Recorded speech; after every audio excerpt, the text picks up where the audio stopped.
সালাতের অর্থ হচ্ছে মোট তিনটা। Number one, Salah means connection, link or communication. সালাত অর্থ হচ্ছে সম্পর্ক, relationship between worshipper and his Lord. The person who practices salah in every single day, he is actually maintaining a strong and continuous connection with Allah subhanahu wa ta'ala through the act of ritual prayers. যেই বান্দা পাঁচ ওয়াক্ত নামাজ পড়ে, তার সম্পর্ক দুনিয়ার সঙ্গে খারাপ হলে কি হবে, তার সম্পর্ক একজনের সাথে শক্তিশালী হয়ে যায়। সেই রকমকে সালাত অর্থ হচ্ছে সম্পর্ক। দুই,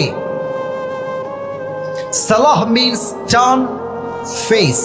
আমার চেহারা দেখেন, আমি কোন দিক তাকায় আছি? ডান দিকে।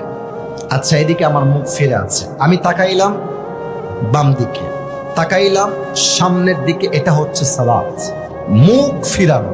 আচ্ছা, আপনি আছেন উত্তর দিকে, নামাজ কি আপনি পড়াশোনা উত্তর দিকে দেখবেন না কেবলামুখী হবেন? আমার কথা বোঝেন নাই আপনারা? কোনমুখী হবেন? তার মানে আপনি যেদিকেই তাকান না কেন, নামাজের সময় আপনার মুখ একদিক করা লাগবেই লাগবে, কাবার দিকে আপনার মুখ করতেই হবে, ঠিক কিনা বলেন? সালাহ মিনস টার্ন ফেস। যেমনটা কোরআনে আল্লাহ তাআলা বলেছেন, ইব্রাহিম আলাইহিস সালাম বলেছেন, আল্লাহ ইন্নী ওয়াজ্জাহতু ওয়াজহিয়া লিল্লাযী ফাতারাস সামাওয়াতি ওয়াল আরদা হানিফা ওয়া মা আনা মিনাল মুশরিকিন। O my lord, indeed I have turned my face to the one who has created the heavens and earth, and I'm not from polytheists. I am a Rob. আমি আমার মুখকে ফিরেছি কাবার সেই মালিকের দিকে যিনি জমিন এবং আকাশের মালিক, এবং আমি কোন মুশরিকদের অন্তর্ভুক্ত বান্দা নই, ঠিক কিনা বলেন? নামাজ মানে মুখ ফিরানো। তিন, সালাহ মানে হচ্ছে গেট ক্লোজার। আবারও বলছি, এটা সবচেয়ে দামি অর্থ। সালাহ মিনস গেট ক্লোজার, নিকটবর্তী হওয়া।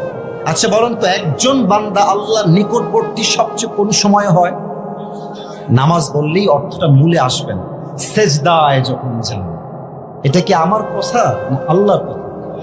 ফাসজুদ ওয়াক্তারিব, prostate and be closer to me. আল্লাহর কথা কত সুন্দর, বান্দা তুমি কি আমার কাছে আসতে চাও? আল্লাহ বলছে, বান্দা কাছে আসবা, আসো, সেজদায় লুটিয়ে যাও, তুমি আমি আল্লাহর সবচেয়ে কাছের বান্দা হয়ে যাও। আল্লাহ আকরাবু মা ইয়াকুলু আবদু মির রাব্বিহি ওয়া হুয়া সাজিদ। আল্লাহর হাবিব বলেছেন, একজন বান্দা আল্লাহ সবচেয়ে নিকটবর্তী হয় সেই সময় যখন বান্দা আল্লাহর জমিনে আল্লাহর সেজদায় লুটিয়ে পড়ে। আল্লাহু আকবার। এই হচ্ছে সালাত শব্দের তিনটা অর্থ।